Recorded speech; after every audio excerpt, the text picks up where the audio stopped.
Welcome back to the Boss Mode walkthrough series. This is Chapter 9, Rite Fortress in normal mode. We're actually going to be running a speedrun team here. This is sort of the standard speedrun team with the energy team. It's going to use Indigo and Kira, and then Echo for energy, and then Cobalt for killing. So this is the stock team for running Possessed Tomb. A little bit different mechanic in running it here because the guys don't respawn in a skeletal form like in Possessed Tomb. Really, the only reason we picked this team is for a couple things. Indigo is really good at killing flyers. We also wanted to have a couple of fast enemies to deal with, or we wanted fast heroes to deal with the fast enemies, rather. And so since there's some rooms that could have more than one, we want to make sure that we have two reasonably powerful heroes against them. And like I said, Indigo works really well against those bats, as you saw. And Kira is just kind of there to pretty much kill anything if you whip out his AoE. There's quite a few undead in this dungeon, so Kira is going to be useful no matter what team you end up going with. He's going to be able to do a lot of damage. And then ultimately, I like having Echo around for the energy, and it's not just the energy. If you've ever used the electric skin, it actually boosts your attack a little bit too when you use that energize. So it's pretty helpful even besides just the energy boost. So by using the energy team, though, you can get Indigo to spam her chilling barrage when you get larger rooms and get a lot of critical back. And then it's really just a matter of how do you want to kill the enemies. If there's no fast guys, save Kira's moves and then just keep spamming your energize with Echo and keep killing things with Cobalt, and it's going to go pretty smoothly. Cobalt is obviously the best one to have here because he's going to be able to self-generate his energy. You probably could get away with some other casters here and using actually Indigo and Kira to kill things. I tend to err on the side of caution since my Cobalt's already leveled up pretty well. It has pretty good runes as well. It makes more sense for me to just keep using him as the sort of the default.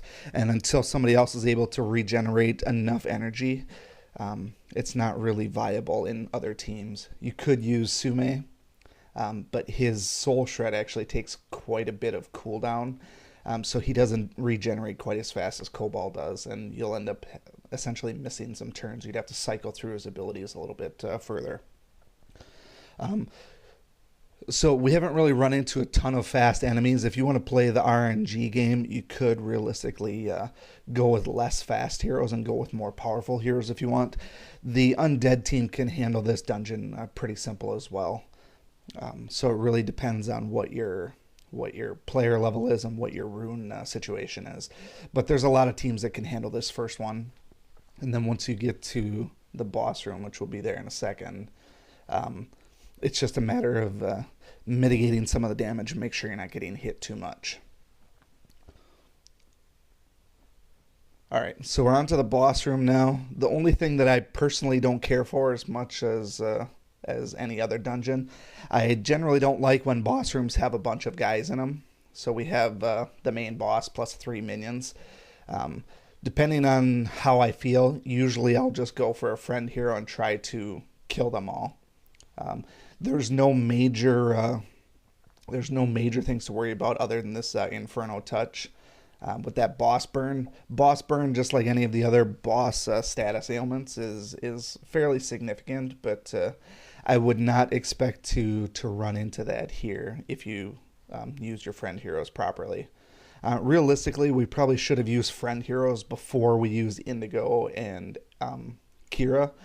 If we would use somebody like Kozar, it would have lowered their defense and it probably would have actually killed them. But in this case, I was just showing that you don't necessarily need to do that in order to beat the stage here.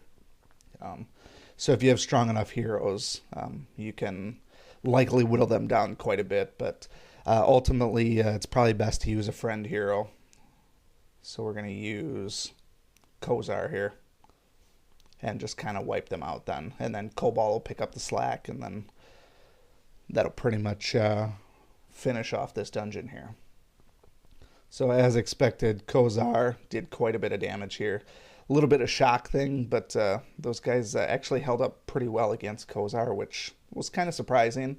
But now that Cobalt steps in, he doesn't usually skip a beat. So Pretty easy dungeon in the scope of things, so if you have decent runes on almost any hero, you'll likely be able to get through most of the stage, and even the boss fight's not overly difficult. If you focus fire the boss, the other guys aren't going to hurt you too much.